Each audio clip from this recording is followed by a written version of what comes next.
செய்திகள் இருக்கு, என்னெல்லாம் நல்ல விஷயங்கள் இருக்குன்னு பாப்போம். இங்க பாக்குறதே வந்து தப்பா இருக்கு.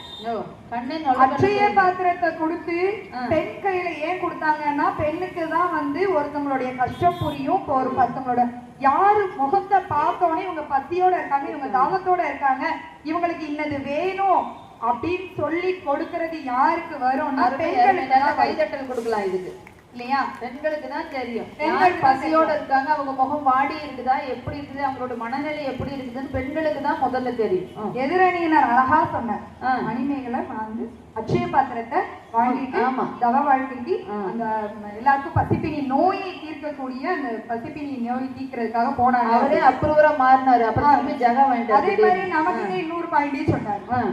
நாயன்மார்கள்ல எல்லாருமே பாத்தீங்கன்னா ஆண்கள் அந்த பதிகம் பாடியிருக்காங்க, இந்த திருத்தலம் பாடியிருக்காங்க. யார் இல்லைன்னா நாங்க என்ன நாயன்மார்கள் பாடவே இல்லைன்னு சொன்னோமா, இல்ல நாயன்மார்களுக்கு பக்தியே இல்லைன்னு சொன்னோமா? மூணு பேர் தான் நமக்கு. ஆமா, பெண் நாயன்மார்கள். அதுல அம்மையே அப்படின்னு சிவபெருமான் ஒரு பெண்ணை பார்த்து அழைத்து உச்சத்தில் நின்றவர்கள் நம்ம பெண் அடியார். இதுக்கு மேல என்ன சான்று வேணும்? ஒரு தெய்வமே ஒரு பெண்ணை தாயாக ஏற்றுக்கொள்வது அப்படிங்கிறது பெண்ணோட பக்திக்கு இந்த இடத்துல சான்று. வைணவத்துக்கு போயிட்டாரு. அதுல வந்து பாசுரங்கள் பாடியது யாரு? நாங்க என்ன இல்லைன்னா சொன்னோம். 12 ஆழ்வார்கள்ல ஆண்டாளுடைய பாசுரம் தான் மார்கழி மாதம் முழுவதும் பள்ளி எழுச்சிக்கு பயன்படும். எல்லாரும் தெய்வத்தை தெய்வமா பார்க்கும்போது தன்னுடைய உயிராக, தன்னுடைய நேசமாக, தன்னுடைய அன்பாக, தன்னுடைய காதலாக பார்த்தவள் யார் அப்படின்னா ஆண்டாங்க. மார்கழி 30 நாள் ஆண்டாளுடைய திருப்பாவை தானே இன்னும் பாடிக்கிட்டே இருக்கிறோம். நமக்கு அதுக்கு மாற்றா எந்த பாட்டும் கிடையாது. இப்படியாக பெண்கள் இயற்கையாகவே பக்தின்னு வந்துட்டாங்கன்னா அதுல ஊறி அவங்கதான் அப்படின்னு சொல்லி நிப்பாங்க. இப்படி இருக்கிற பெண்கள் பக்தியை வளர்ப்பாங்களா? நான் அந்த லைட்டு கட்ட போறேன், இந்த வாழைமரம் கட்ட போறேன், இந்த பந்தல்கார கூப்பிட போறேன், அதோட போறேன்னா போயிட்டே இருப்பாரு.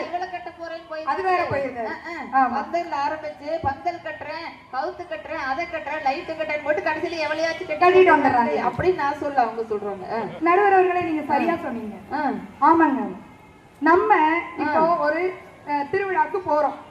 அங்க எப்பவும் இந்த பேண்ட் சட்டை தவிர உங்களுக்கு வேற ஒண்ணும் கிடையாது. இதுல வேற குறை வேற டிசைன் இல்ல.